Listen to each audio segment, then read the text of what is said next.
Os Estados Unidos enviaram 10 caças de guerra para Porto Rico, aumentando a presença militar americana na região. Os americanos alertaram para a possibilidade de mais operações contra a Venezuela. Vamos ver na reportagem de Mariana Jangiacomo. Aeronaves do modelo F-35 vão conduzir operações contra cartéis de drogas no sul do Caribe. Além dos caças, os Estados Unidos têm 4.000 fuzileiros navais e marinheiros, 7 navios de guerra e um submarino nuclear na região. Nesta semana, o exército americano atacou um cargueiro venezuelano, deixando 11 pessoas mortas. Segundo o governo Trump, a embarcação estaria carregando drogas, algo prontamente negado por Nicolás Maduro, que classificou o movimento como uma ameaça à paz regional. Como resposta, aviões militares da Venezuela sobrevoaram navios dos Estados Unidos em águas internacionais na região do Caribe.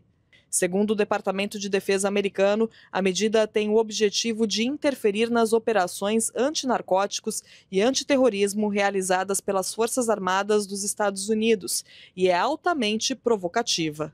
No Salão Oval, Trump afirmou que o exército americano tem autorização para derrubar os aviões venezuelanos, caso necessário. If they fly in a dangerous position, I would say that you or your captains can make the decision as to what they want to do. Well, I don't want to talk about that, but if they do put us in a dangerous position, they'll be shut down. A Venezuela também passou a treinar milicianos contra as ameaças de Washington. O grupo é o braço direito do exército do país e totaliza, segundo Maduro, 8 milhões de voluntários que recebem treinamentos básicos e armas para complementar o trabalho dos militares. Segundo a Casa Branca, o objetivo de Washington na região é o combate às drogas, que pode evoluir para um bloqueio e ataques regulares contra cartéis. O governo Trump classifica Nicolás Maduro como chefe de uma dessas organizações e recentemente aumentou o valor de recompensa pela prisão do venezuelano. Maduro diz que o interesse dos Estados Unidos é derrubá-lo e colocar um governo marionete em Caracas, para ter acesso livre às maiores reservas de petróleo do planeta. A Casa Branca nega a intenção de mudar o regime na Venezuela. Well, we're not talking about that, but we are talking about the fact that you had an election which was a very strange election, to put it mildly. I'm being very nice when I say that. Bom, pelo menos nisso, muita gente no mundo todo, muitos governos no mundo todo concordam que foi uma eleição bastante esquisita, com fraudes e tudo mais, uma cobertura que fizemos aqui. Ricardo, eu começo com você. O Trump, além de todas essas coisas, disse hoje que não está preocupado exatamente com uma mudança de regime na Venezuela e, ao mesmo tempo, faz todas essas ameaças. Diante dessa escalada, o que você acha que Nicolás Maduro mais teme hoje? O que mais teme Nicolás Maduro no dia de hoje é que seus próprios oficiais, os mais de 2.500 generais que possui a Venezuela, um conjunto de generais que supera o número de generais da OTAN, deles entregue ele. Sobre Nicolás Maduro persiste hoje uma recompensa de $50 milhões, também sobre seu ministro da Defesa, Vladimir Padrino López, $15 milhões, sobre o ministro do Interior, $15 milhões ou $25 milhões. E ainda existem propostas de senadores estadunidenses como Rick Scott, que propõe esse aumento dessa recompensa a $100 milhões por Maduro. Vocês também podem observar as declarações de Bernie Moreno, que no dia de hoje afirmou que Nicolás Maduro vai sair do poder ou vivo ou morto. Então, acredito que o principal medo de Maduro é que ele seja traído pelos seus próprios generais. E qual é o risco disso? Por exemplo, já há uma percepção, Ricardo, de um distanciamento do Cabejo, que é o principal ministro do interior, o principal militar no poder na Venezuela. Ele seria uma opção hoje? Não vejo que exista essa possibilidade, Thaís. Eles são parte da mesma organização criminal.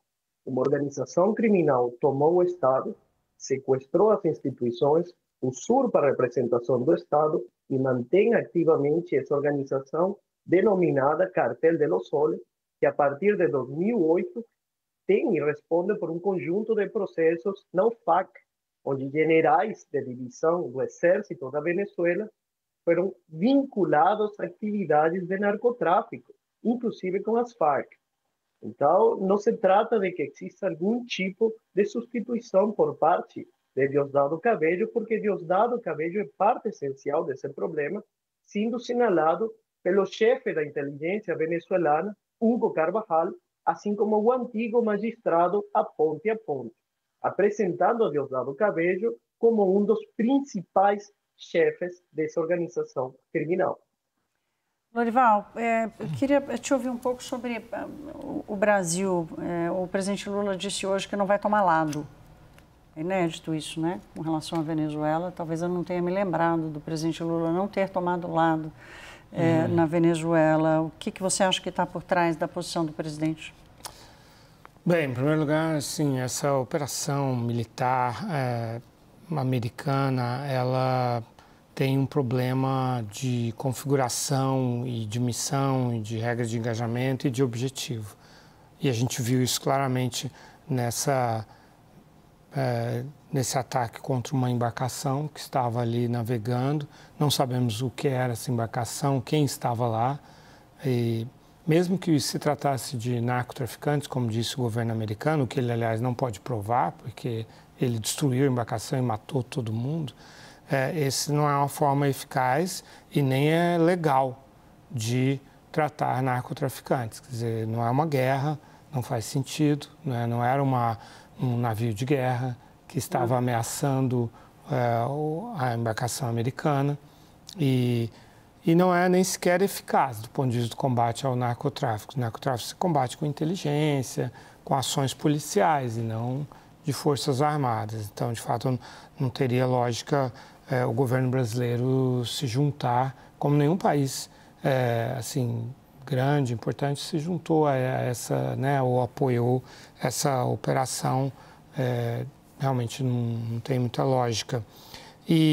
Eu digo pelo lado da Venezuela, e né? menos ainda. Lula, de alguma forma, enfim, eles estão distantes, mas de alguma forma o presidente Lula sempre defendeu a Venezuela, né? Mas ele se distanciou, né, depois dessa eleição, embora ele não tenha chegado a romper ou a declarar a não aceitar o governo, né, mas passou a tratar como um governo de fato, né, não reconheceu formalmente o resultado da eleição. E, além disso, o Brasil está com seus próprios problemas agora, e esses problemas têm ligação com o problema da Venezuela, porque os mesmos funcionários do Departamento de Estado que estão tracionando todas essas sanções, inclusive contra os bancos brasileiros, que a gente mencionou anteriormente que o Tesouro resiste, quanto todas as ações, o epicentro disso é o Departamento de Estado, e lá estão Ricardo Pita, que é venezuelano, que é conselheiro sênior do secretário de Estado Marco Rubio, Christopher Landau, que morou na Venezuela, o pai foi diplomata, também tem uma grande birra com o chavismo, Darren Beatty também, então são figuras ideológicas, assim. O próprio Marco Rubio, né, que é de origem cubana, todos eles têm muita raiva do regime chavista e associam o regime chavista ao governo brasileiro, que de fato o presidente Lula foi um importante apoiador do chavismo, até recentemente. Sim. Então, se o Brasil não está em condições de provocar mais uma frente de grande tensão com os Estados Unidos. Ricardo, com quem que a Venezuela pode contar? Rússia, China, que sempre são os aliados históricos aí. A Rússia está enfrentando um problema ali né? Quer dizer, tocando uma guerra, enfrentando um problema não, tocando uma guerra na invasão com a Ucrânia. E a China está lidando com a guerra tarifária com os Estados Unidos. Quem vai aparecer para ajudar a Venezuela e Maduro?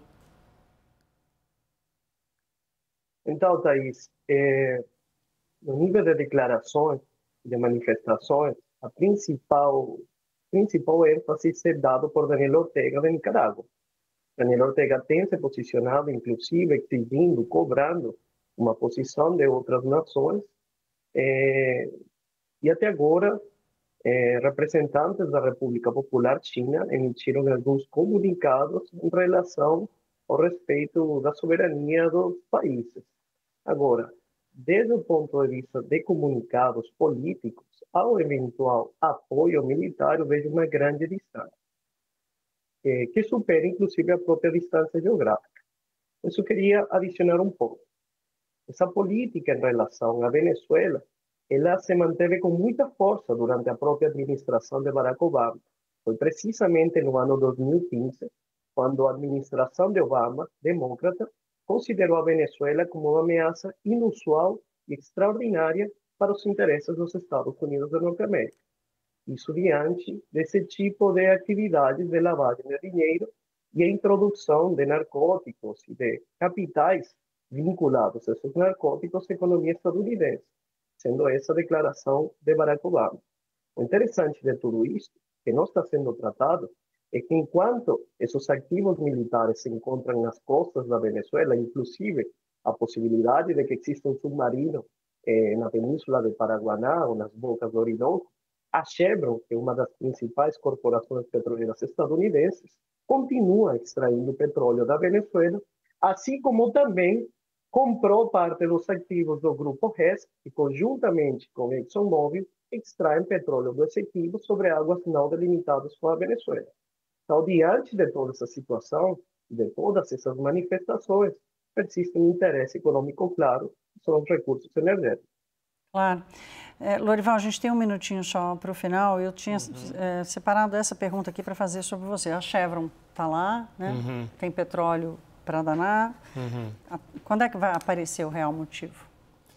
O real motivo, é claro, é uma projeção de poder, uma demonstração de força, também, como a gente falava no bloco anterior, sem custo para os Estados Unidos, né? Sem risco para os Estados Unidos. O presidente Trump ele recolheu toda a projeção militar dos Estados Unidos sobre a Europa, sobre a Ásia-Pacífico, sobre o Oriente Médio, sobre a África, está recolhendo tudo isso, até por problemas econômicos, isso custa muito caro, e também porque ele não acredita nisso, mas ele precisa demonstrar a força dos Estados Unidos, a força militar. Nós vimos essa semana como a China fez isso.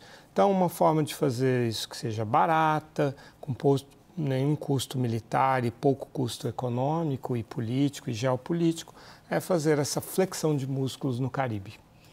Com um grande efeito de demonstração, né? Exato, para o mundo inteiro.